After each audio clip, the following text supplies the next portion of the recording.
Today's episode features a garden ornament that the guest purchased at a house sale for just $1. These were garden ornaments. They're sort of akin to the concrete geese that you see today, and probably not terribly expensive at the time, maybe $10 to $15.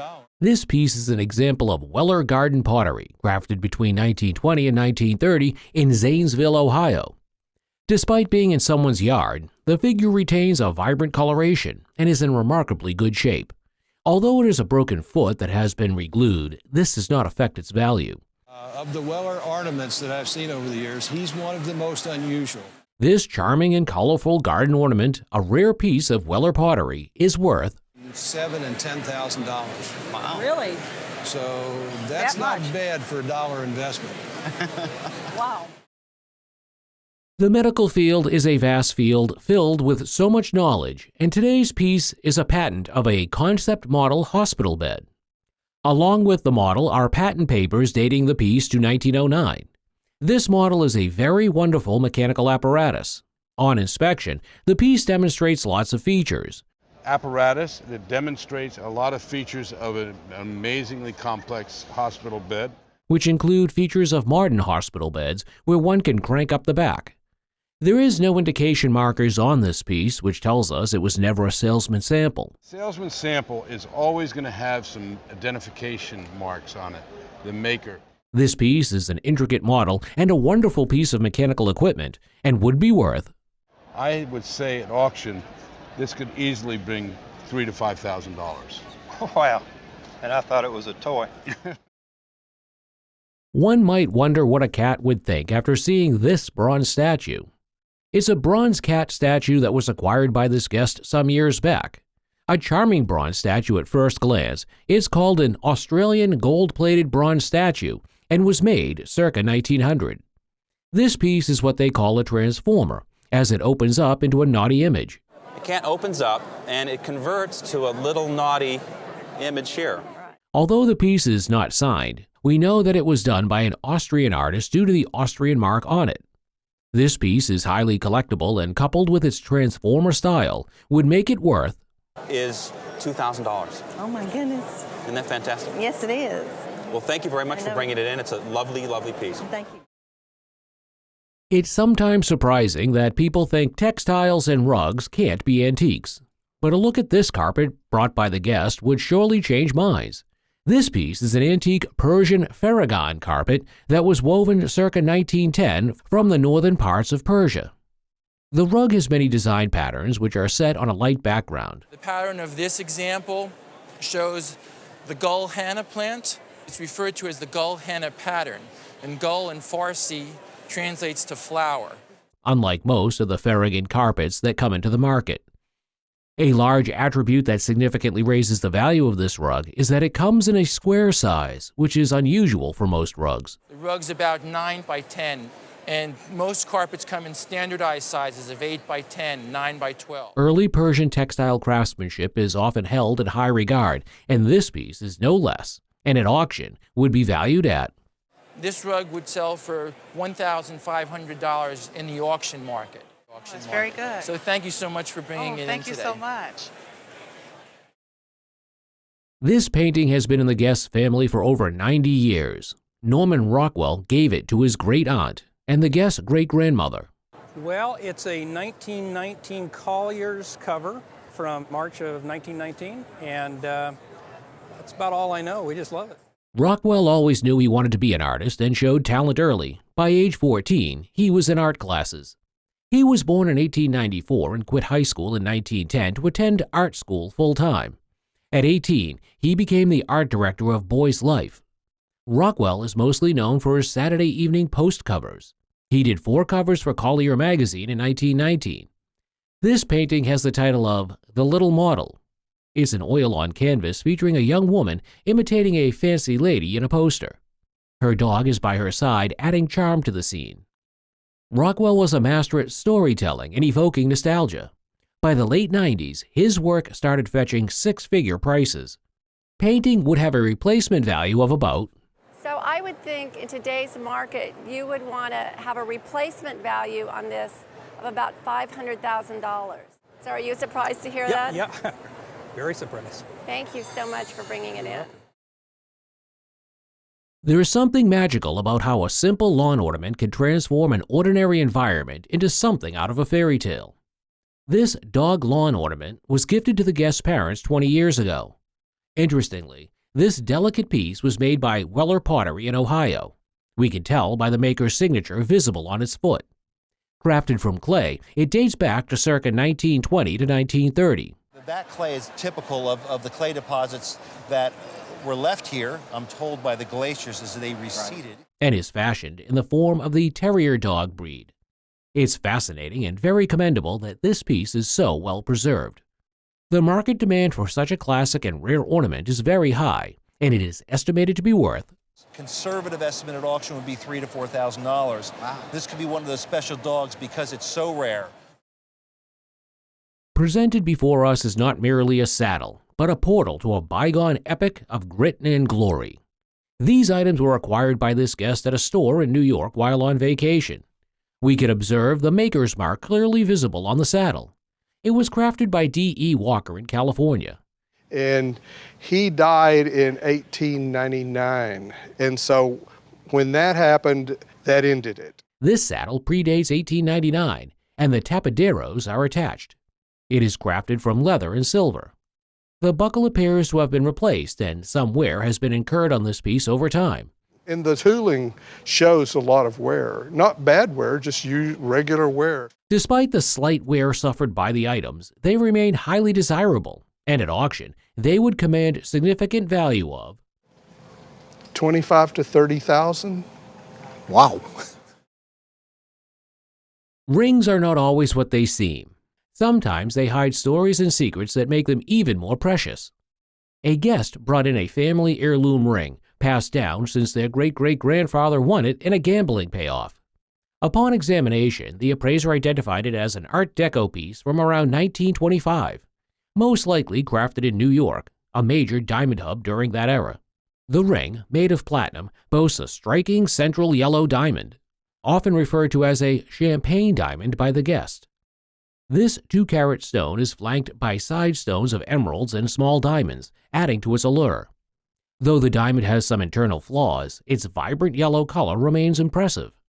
One of the ring's most interesting features is its strong fluorescence. Found in about 30% of diamonds, this makes the diamond glow under ultraviolet light. While acknowledging the condition of the ring, the appraiser said, I would say anywhere between $5,000 and $7,000. Okay. This mid-19th century drum is a remarkable and rare historical artifact from the presidential campaign of Zachary Taylor. The drum features 13 stars and an American eagle, a symbol of patriotism and the United States. It's really rare. It's 155 years old, and it's survived beautifully. Taylor, celebrated as a hero of the Mexican War, is a central figure represented by this drum.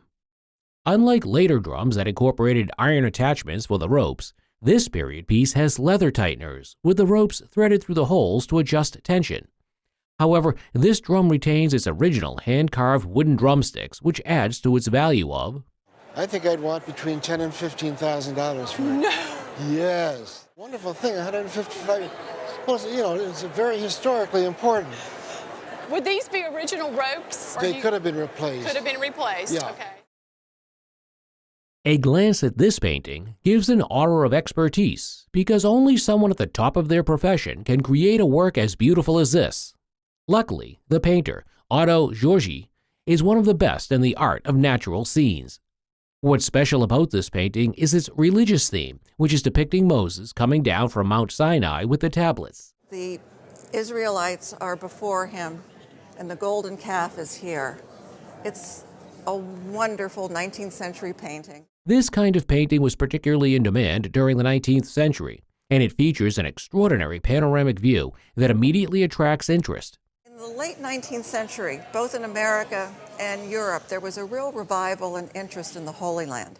Given its religious background, this religious masterpiece would auction today at I would estimate it at between $20,000 and $30,000. Wow. Oh my goodness. Yes. This guest brought a cowgirl outfit and boots to the show. The pieces were given to the guest by her aunt as a birthday gift, and she had worn them when she was little. The boots, which are Tom Mix boots, are in absolutely good condition. Along with the boots is the cowgirl outfit, which includes a vest that has a tag of Westerner and a corduroy skirt that has been trimmed in fringe. Western stuff was for a while quite collectible in the 70s and 80s and 90s, and it took a dip for a while. As children's Westerner pieces are still in high demand by collectors, this piece would be worth from $200 to $300 for the complete ensemble with the box and with the picture. Well, one look at this doll, and you would have no argument that it's a female doll. But originally, this doll and its others makes were advertised as a Philipp doll, which was male. The dolls were made by a German company called Kammer and Reinhardt, but its head was made by another German company called Simon and Halbig. And we can see that mark on the back of her head. Kammer and Reinhardt is indicated with a K, a Star of David, and R. Originally, this doll was made circa 1912, but was later revamped to its present female look in the 1950s. Somewhere in the 1950s, somebody decided this little boy, Philip, no kidding, needed to be a little girl. The head of the doll is made of bisque with glass sleep eyes, along with a wig that's been changed, and attires that have been changed too. This doll is a representation of early German doll making, and at retail value would be worth. Retail value for this doll would be $2,000 to $2,500. Wow. Today's piece takes us back to the 1930s. The guest presents us with a toy copy of a tractor and a hay rake from the 1930s he had acquired at a house auction. The piece was made by a company called Arcade, and they used cast iron in making the toy. Arcade was one of the great makers of cast iron toys, and this was the tail end of the cast iron toy industry in this country. A quite unique thing about this toy is that it came with its original box, which is quite unusual. There's also a logo of the Arcade company on the tractor, and the painting on the hay rake is still just as flawless as when it was made. This piece is an intricate model and a wonderful piece of mechanical equipment, and would be worth $3,000 to $5,000. Incredible. This is a bronze dancing figure called the Star, a family heirloom passed down to the guest by his grandfather. The artist, Harriet Whitney Frischmuth, was a renowned American sculptor known for her focus on sculpting live nude figures. Crafted in 1918, this figure beautifully captures the extension and stretch of a dancer, showcasing a wonderful patina. In excellent condition, this unique piece, made out of bronze, would sell for You at a $20,000. $20,000? That's right. Holy Toledo. Right here is a modest jade duck, purchased by this guest at an estate sale. The piece was revealed to be a rare relic from the 17th century Ming Dynasty. This jade duck is carved in an archaic style, showcasing traditional CNS scrolls along the tail, eyes, and neck. If there are ducks in pairs, it's a representation of marriage, fidelity, and the long duration of a happy marriage. The wings are meticulously detailed with incised feathers, which demonstrates a high level of craftsmanship. Also, the polish is a very matte polish, very soft polish overall. Also, the jade's pale celadon color, highlighted with russet and gray imperfections, aligns with the period's appreciation for the natural beauty of jade and is worth $10,000 to $15,000. Oh my God! So I have to buy the lunch for my boyfriend. This Persian rug looks like a real-life Aladdin rug. After all, it was made in Persia, which is modern-day Iran, and crafted around 1880. And that's when they built their home. So it could have been around 1910. At that time, rugs like these were considered Oriental rugs, and they were in high demand during the 19th and 20th centuries. For a rug that was made in 1880, the colors have maintained their originality. What's special about this rug is that instead of following the usual carpet design for rugs, it was made based on textile designs which immediately make it stand out. Given it's a symbol of Persian creativity, this rug should fetch an auction value of I think at a good auction estimate would be $6,000 to $8,000. Oh my God. Looking at this letter, it resembles any other letter to anyone, but in realistic terms, it was written by the former President of the Confederate States of America, Jefferson Davis, to his 4 governors. These governors included the governor of Texas, Louisiana, Missouri, and Arkansas. 4 different people. F.R. Lubbock is at the top, and he was the governor at the time. Governor of Texas. This letter was one of reassurance to his governors, aiming to keep them inspired. So it's what we call a circular letter, the same letter to several different recipients. In the letter, he also thanked them for their roles as principal officials in the Confederacy. The 4 provinces headed by these governors constituted the Trans-Mississippi Division in the Confederacy. Given its importance in American history, this letter would auction today at, I would probably value this at $15,000 to $20,000. The 20th century was the golden age of cigarette smoking, bringing with it its own customs and traditions. Cigarette cases and holders were often lavishly decorated with gold and diamonds to signify class. This particular cigarette holder, for example, is a feminine piece given to this guest by a woman he was acquainted with. It comes with a canary yellow enameled case of Austrian origin, dating back to the 1900s. Beautifully enameled, the case must have been a symbol of elegance in its time. However, due to the harmful effects of smoking, cigarettes and their associated customs have been reduced to a minimum, leaving this once cherished artifact valued at £100? That's fine. I wouldn't sell it anyway. This jade diamond ring is a cherished piece of family jewelry that has a rich and interesting history. The jade stone was purchased by the guest at the World's Fair on Treasure Island in San Francisco Bay, held from 1939 till 1940. It was then set into a platinum ring with a diamond and platinum setting by Grant Brothers, the iconic San Francisco jewelers. The ring has been kept in excellent condition and is presented in its original box. I like that you also have the original box. While it doesn't add a lot of value, it's a fun thing to have. I also love, and you have right here, picture of you as a child at the World's Fair in San Francisco. Since the jade stone has not been treated or altered in any way, this rare piece of jewelry will have its value estimated at about $4,000 to $6,000. Oh my.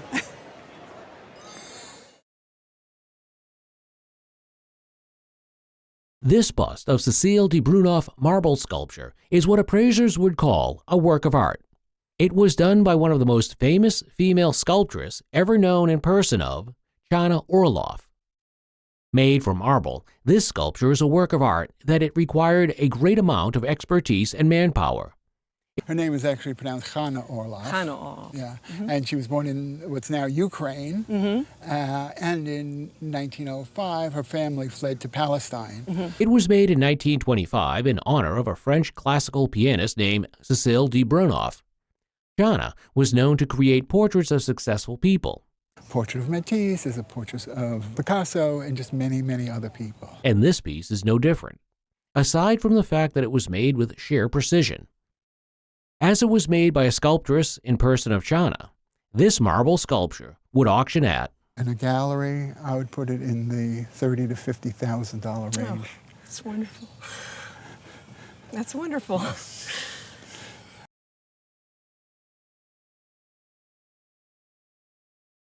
The guest brought in an object identified as a war club from the Rannell Islands in the Solomon Micronesian complex. These clubs were used for throwing and were often decorated with intricate senet binding, like this example. This particular club dated back to the 1870s or 1880s and was likely used for ceremonial purposes. The club's origins and history made it a unique and valuable piece. The appraiser's expertise helped uncover the club's importance, and it was valued at, putting a value of about $3,000 on it. Wow, that's amazing.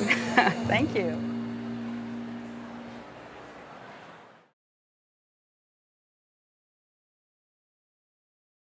This is a rare archive which reveals an intimate look into the teenage years of Jackie Robinson, who became the first African American to play in Major League Baseball in the modern era.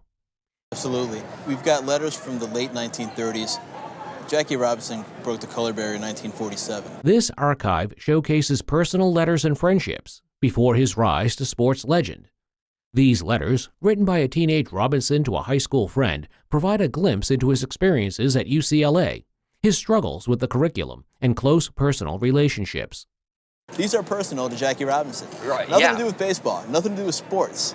Notably, this archive includes Robinson's invitations and a rare 1938 signature, making it a historically significant collection that's worth. At auction, we can see this fetching anywhere between $15,000 to $20,000. Whoa.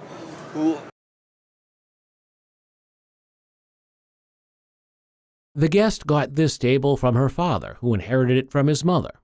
The appraiser identified the piece as an aesthetic movement table from the 1880s, characterized by its naturalistic and Asian-inspired design. It also included a basket-weaving pattern on the top, reminiscent of Japanese baskets. The table was a factory-made piece in spectacular condition. Much to the guest's delight, the appraiser estimated the table's auction value to be. Come to auction today, I could easily see an auction estimate of $1,500 to $2,500 on it. Wow, a lot more than I thought it would be. This pin belonged to the guest's grandmother from Chicago.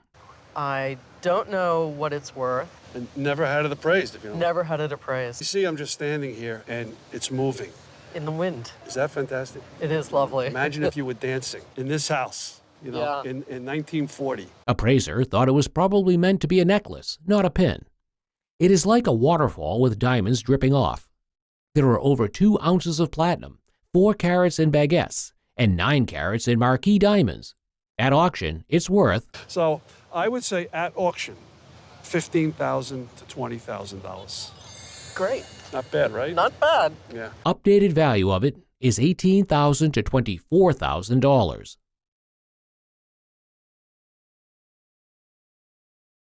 The guest found a brooch at an estate sale in South Mississippi and bought it for $5,400. The brooch, according to its box, was identified as a Verdura piece from 1954. The appraiser, an experienced jeweler who knew Mr. Verdura personally, admired the brooch's craftsmanship and design. Verdura, who passed away in 1978, was renowned for his colorful jewelry featuring insects and flowers and operated a prestigious Fifth Avenue jewelry store. The brooch was identified as a Verdura flower pin, featuring full-cut diamonds set in platinum South American emeralds, 18-karat gold, and top-quality Uigurian amethysts, with a distinctive purple-blue hue. The piece was also noted for its intricate design, allowing for easy repair with set screws. Leaving the guest astonished and thrilled, the appraiser estimated that if the brooch was to be properly advertised at auction, it could sell for. A piece like this, if it came up for auction and we advertised it right, could easily sell anywhere from $25,000 to $35,000. Oh my goodness.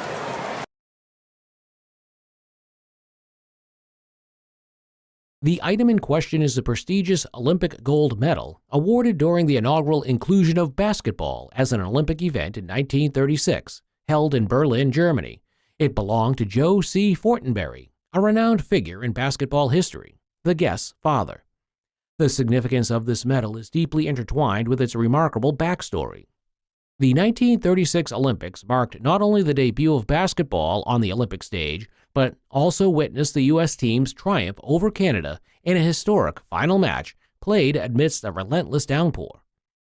Despite Hitler's mandate for an outdoor setting in adverse weather, the U.S. clinched gold with a 19-8 victory, Fortenberry scoring 8 pivotal points.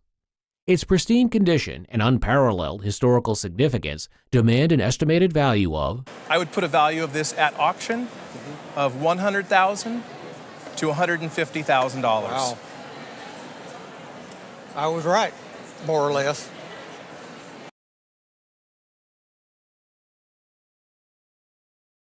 The items under discussion are a collection of Navajo jewelry pieces, including bracelets, a squash blossom necklace, and handmade silver beads, originating from the 1910s to the 1930s. The Navajo jewelry belonged to the guest's husband's grandmother, who had ties to the Santa Fe Railroad. They collected them during annual trips between New York and Santa Fe. What sets these pieces apart is their historical significance and craftsmanship. Crafted from melted-down ingots of Mexican coinage, The bracelets showcased So those small holes that you see in the stones show that. The necklace over there is a squash blossom. traditional Navajo format and feature stones repurposed from necklaces. The exceptional quality squash blossom necklace and handmade silver bead bracelets are worth So these beautiful bracelets are worth on today's marketplace about $3,000 each. My. A finely carved cane depicting a hunter's scene emerges as a testament to folk art craftsmanship. Its handle features a reclining hound, serving as a functional and elegant grip. Carved from a hickory sapling and painted with meticulous detail, the cane portrays a shotgun and a winding snake, evoking biblical symbolism.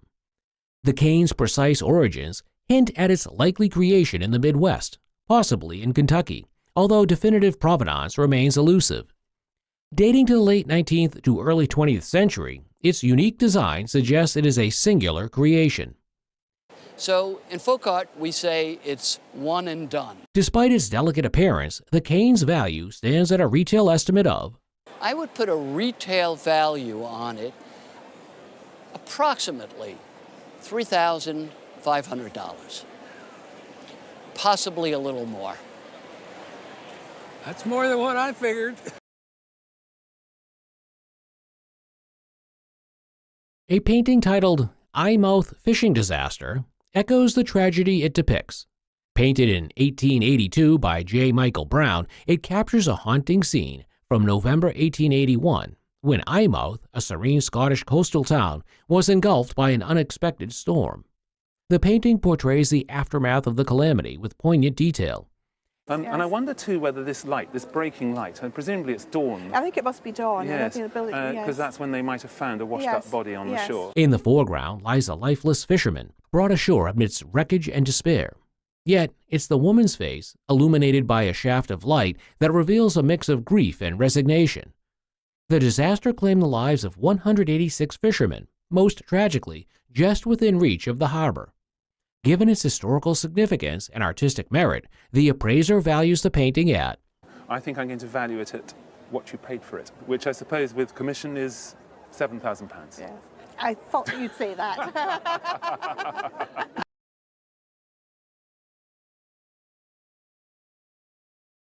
A whimsical and somewhat bawdy addition to a pig collection, this unique piece stands out as a bourbon flask crafted by the American pottery known as the Anna pottery.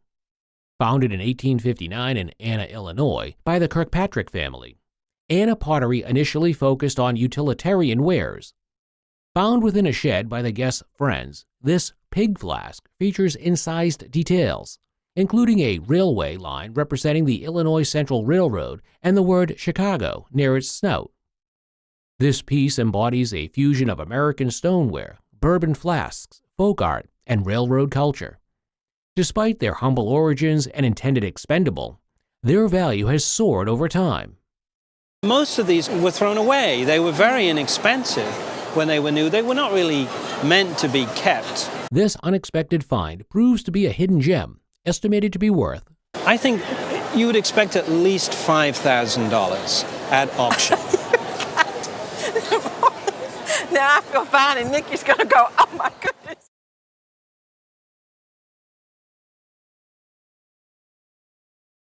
This American violin was created by arguably one of the best instrument makers America has ever seen, George Jumunder. He and his son, George Jr., are responsible for this masterpiece American violin. This is an American violin made in the shop of George Jumunder in New York, who worked with his son, George Jr. Although it might look like the usual everyday violin, what's unique about this violin is that it is an original masterpiece. This can be attributed to the fact that as one of the best, and this violin is dated 1901, it's possible that it was a collaboration between father and son. George put his reputation into making the very best instruments. At the time it was created, which is 1901, violins like this were in high demand. Given it was created by one of the best instrument makers in the world, it would auction at is between $10,000 and $15,000 at auction. Nice. Good buy for $1. So you did well.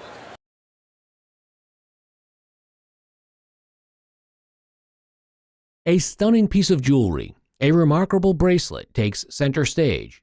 This exquisite piece, crafted by the esteemed French atelier Van Cleef and Arpels, exudes elegance and sophistication. It's made by a famous company, Van Cleef & Arpels. You may have heard of them. The bracelet is a cherished heirloom from the guest's grandmother. Originating from the golden era of the 1950s or early 1960s, the bracelet boasts a composition of lustrous 18-karat gold, adorned with an enchanting array of intricately cast beads. Dazzling diamonds enhance the bracelet's allure, intricately set throughout. Its design cleverly conceals the clasp, creating an illusion of uninterrupted beauty when worn. The estimated auction value for this rare piece is unveiled to be, And I believe an auction value for something like that would be about $10,000 to $15,000. Oh my God. Oh my gosh.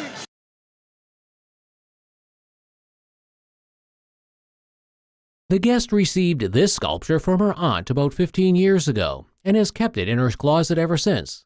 The appraiser identified the sculpture as the work of Bessie Potter Vona, a prominent sculptor from the late 19th and early 20th centuries. Vona studied at the Chicago Art Institute and met Rodin in Paris.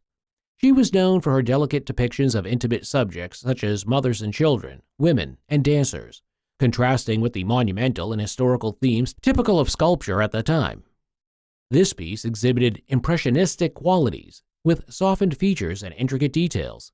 The sculpture was signed and dated 1902, an early period in Vona's career, and bore the mark of the Roman Bronze Foundry in New York, a leading foundry of the era. Much to the guest's surprise and delight, the appraiser estimated the sculpture's retail value at around, in terms of the value, retail value about $5,000. Really? Yeah. Wow. All right.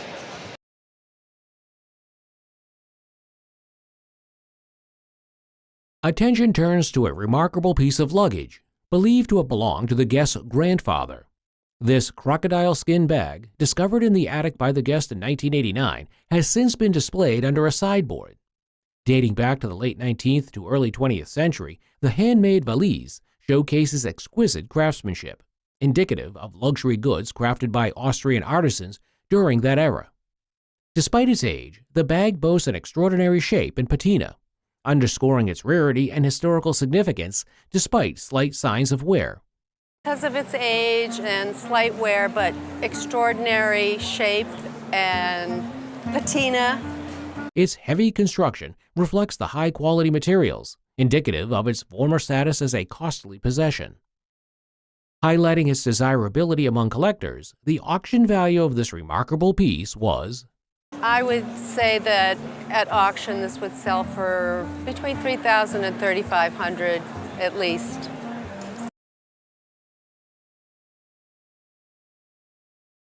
Two extraordinary drawings by J.M.W. Turner take center stage. Initially mistaken for the work of Reski, the drawing reveals itself as a Turner depiction of Scarsborough Castle. The dramatic depiction of the castle atop a cliff showcases Turner's mastery of topography that weren't of any particular consequence. We found this, and I likewise, and his ability to capture the whole drama with a minimal number of strokes. The second drawing, belonging to the guest's grandfather, was found amongst old pictures after his passing. Dating back to around 1809, the drawing depicts Whitehaven Port and exhibits Turner's swift shorthand style. Turner's drawings impress with their depth, drama, and economy of line, leaving a lasting impact on viewers. The first beautiful drawing is estimated to be worth around, and of course this is for insurance, and I would have thought something in the region of £10,000 is about right. Something like that. Lovely. Yeah? Very good. Due to slightly lesser quality compared to the first drawing, the drawing is valued at, but it is also very interesting, so I'm going to be a little more conservative with yours and put £6,000 on it for insurance. Yeah, go on. Yeah.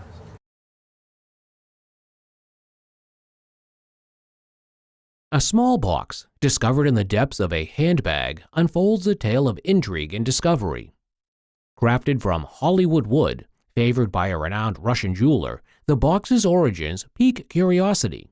Initially discovered among the guest's mother's belongings, Its Russian provenance is confirmed by the inscription K. Fab, St. Petersburg, Moscow, Odessa, inside, adding to its allure. Adorned with a heart-shaped jewel surrounded by diamonds and yellow enamel, the brooch excludes artistic intricacy. And as you can see very plainly, it's in the form of a tiny little heart surrounded by diamonds. Yes. The brooch is a cherished memento of Russia's past, holding profound sentimental and historical value. Despite its modest value, the brooch's significance lies in its connection to the affluent Edwardian era. It was a shop for an Edwardian elite, really, with enormous spending power. I mean, luminous amounts of money. Despite its uncertain past, the brooch's estimated value is... Today, I think it might be worth £8,000. Got a weak at the knees, good gracious.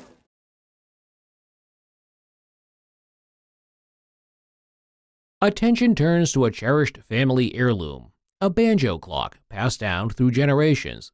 Initially believed to be a grandmother's clock, it is later identified as a Willard's patent timepiece, dating back to 1815 to 1820. The clock bears the signature of Aaron Willard, Jr., a renowned clockmaker based in Boston. If you see enough of them, then you sort of can get a feel for the signature, and it says Aaron Willard, Jr. on the dial, It does? right across here. The clock's original tablets are rare due to the weight cord deterioration. Despite the replacement of the weight cord with braided nylon, the clock's integrity remains intact. Notable features include a distinctive acorn finial and intricately crafted hands. Reflecting its rarity and historical significance, the clock commands an impressive price range of... But a fantastic piece. In a retail setting, this clock would sell from $8,000 to $10,000. Really? So it's a beautiful piece to have. Secretariat's cool-down blanket is a remarkable piece of horse racing history. This piece was given to its owner, Penny Tweedy, after Secretariat won the Triple Crown in 1973. This blanket features her racing colors and Secretariat's name. It was used to cool down the champion horse after races. Secretariat had an incredible but brief career. Secretariat only had a 16-month career, ran in 21 races, and was first, second, or third in 20 of those races. He won the Kentucky Derby, Preakness, and Belmont Stakes, setting records that still stand today. Wonderful piece of horse race history, and you're talking about a horse that was ranked number 2 in the 100 greatest horses of the past century. However, this blanket, still in excellent condition, reflects the high value of Secretariat memorabilia with an auction value of... If I was doing an auction estimate on a blanket and I was sure that Secretariat had it on him at one point or another, I would have estimated probably $15,000 to $25,000, maybe even $20,000 to $30,000, because Secretariat memorabilia, when it sells for an enormous amount of money. Horseshoes themselves go for thousands of dollars. Oh my goodness.